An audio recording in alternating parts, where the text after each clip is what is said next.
आज Doubtnut app download करें। Doubtnut पर अपने सभी गणित, रसायन विज्ञान, भौतिक विज्ञान और जीव विज्ञान के डाउट्स का करो सफाया।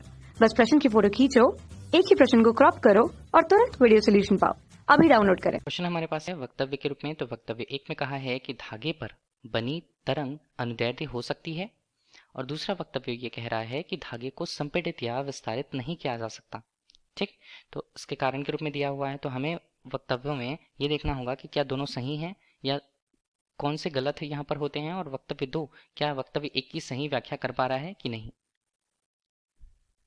देखिए, अगर हम किसी धागे या तार से बनी संरचना में देखें तो तरंग अगर वहां से निर्मित जो होती है, धागे या तार की हम बात करें, तो उससे जो तरंग यहाँ पर निर्मित होगी, ठीक है, तरंग अगर निर्मित होती है तो तरंग का प्रकार यहाँ पर बोला जा रहा है क्वेश्चन पे कि वो अनुदैर्ध्य प्रकार का हो सकता है क्या। ठीक है, अनुदैर्ध्य तरंग यहाँ पर बन सकती है क्या धागे की सहायता से या तार की सहायता से तरंग के रूप में। ठीक है, तो इसका आंसर होगा नहीं, क्योंकि देखिए अगर हम धागे या तार की बात करें तो ये क्या होते हैं, उनकी प्रकृति के आधार पर ये होते हैं अतन्य। ठीक है, अतन्य होते हैं, मतलब ये तन नहीं सकते हैं या इनमें तन्यता का गुण नहीं होता है। इसके अलावा अगर हम प्रत्यास्थता की बात करें तो इनमें प्रत्यास्थता का गुण भी नहीं होता है।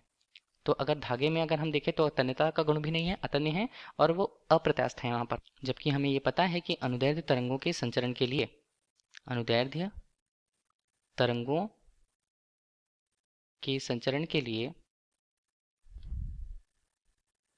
माध्यम को क्या होना चाहिए, उसके लिए माध्यम को प्रत्यास्थ होना चाहिए।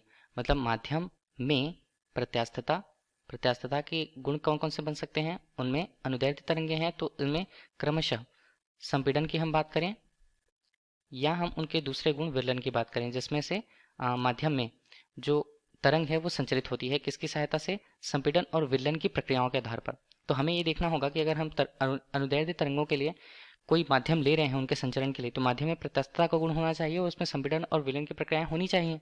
लेकिन अगर हम किसी धागे को लेकर अनुदैर्ध्य तरंगों के माध्यम की बात कर रहे हैं तो धागे क्या होते हैं, अतन्य होते हैं, प्रत्यास्थता का गुण नहीं होता है, तो हम उनमें संपीड़न और विलयन जैसी प्रक्रियाएं नहीं दिखा सकते या नहीं कर पाते हैं। ठीक है, तो उन्हें संपीड़ित या विस्तारित नहीं किया जा सकता है। फिर हम नहीं कह सकते हैं कि धागे पर बनी तरंग अनुदैर्ध्य हो सकती है, तो ये हमारे लिए गलत है। जबकि कारण के तौर पर सही बताया गया है कि धागे को हम संपीड़ित या विस्तारित नहीं कर सकते हैं, तो ये हमारे पास सही होता है।